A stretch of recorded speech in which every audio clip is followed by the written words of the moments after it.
Hello and good morning. I've already made a full 35-minute video, which is too lengthy to upload at this time, but here's my short that's going to go up a lot sooner. Donald Trump is the projected winner, not a landslide winner. Let's remember that, not a landslide winner.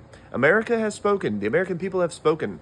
The division that has been on both sides of our country, as Donald Trump's message was very clear: build our water, build our border, get out of Ukraine, to essentially and effectively simply put it, bring back the unity and division and kind of step aside from that whole wall and let's unify as a country. This is a nice message for Donald Trump. It is true. He has no other future chance of running another presidency. So in his message that I stood up for to watch, even on ABC News, just like I was there back in 2016 and watched this, here's the thing.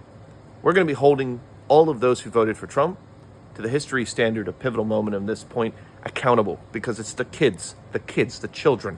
It's their time. It's their future. And now we're going to turn and watch what comes out of the Trump presidency, as he is the projected winner. He's not a landslide winner. For all those who are going to coddle this, or people who are going to run away and be torn and broken and dismayed and heartbroken, remember something. We haven't lost our voices. And that includes all of those who voted for Trump. And according to those and all those who voted for Kamala Harris, including myself, we haven't lost our voices. So stay tuned, stay focused. If you're planning on just getting out of the election focus and the spotlight at this point, you have not been riding the awareness of what's been going on in this day and age. And it's about the kids in the present, for the children, here and now and for always. I will always be fighting for that cause. That cause has been undermined and set aside and been ignored. Women's rights have been set back since before they had the right to even vote, and that still looks like that's conceded even with the Trump victory. Not to say that we're in a dark, pivotal moment of history, but it's a questionable form of history of where we're now really going to see how far things are going to essentially go and where they're going to end up. So I implore you to check out my full 35-minute full review of me being awake and the full synopsis, the full detailed, portion of what I spoke about on the Trump presidency victory of what's projected. It hasn't been officially released, but this is a shorter version of that.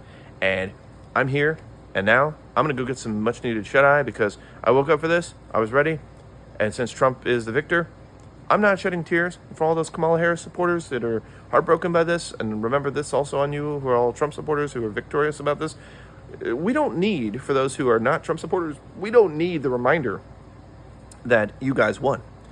If you guys won, great. Now the responsibility is on the accountability of holding you guys responsible for your side. And this may be Trump's victory, maybe what you want to call an underdog story, but it's not an underdog story. Remember, he got $1 million handout as a child. I said $1 million bounty in my 35-minute review. Just ignore that.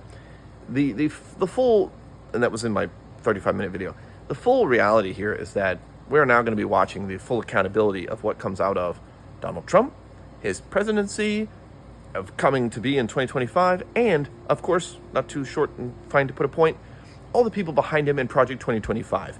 Because a movie like Idiocracy, if you haven't seen this, definitely go watch it. I implore you to. Okay? Definitely watch that.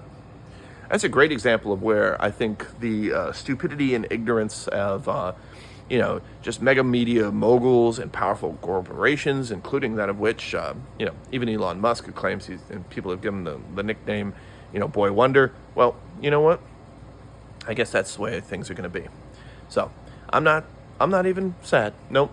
But I am concerned. That's the message I made in my other point. I'm very, very, very concerned because now the accountability without the needed coddling or comforting from any Trump supporter, I don't need that. And I don't think anybody else out there needs it. Not really.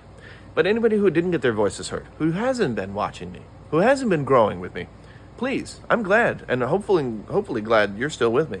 Because even though Kamala Harris doesn't look like she won, which it looks like she lost, and not like phenomenally lost, but it looks like she lost at least to a degree that is substantially enough to send a message that America still is with Trump. Hey, we're with Trump. And I am now going to say that I'm going to accept to see what comes out of this presidency. I'm going to hold him accountable. I will acknowledge him as my president when he is sworn in. Right now, Joe Biden is still the president, and so is Kamala Harris. I guess we're just going to have to wait and see what comes out of that. And for all of those who haven't been aware of what's been going on now you are, and now you're updated. Mcluvin News reporting out. Thanks for watching, and congratulations again for Trump's team, Kamala Harris's side, and the voters, and myself included, anybody else out there. We can now say that we are now going to be turning our eyes to watch what happens for our kids and our future. Thanks for watching. Mcluvin News signing out.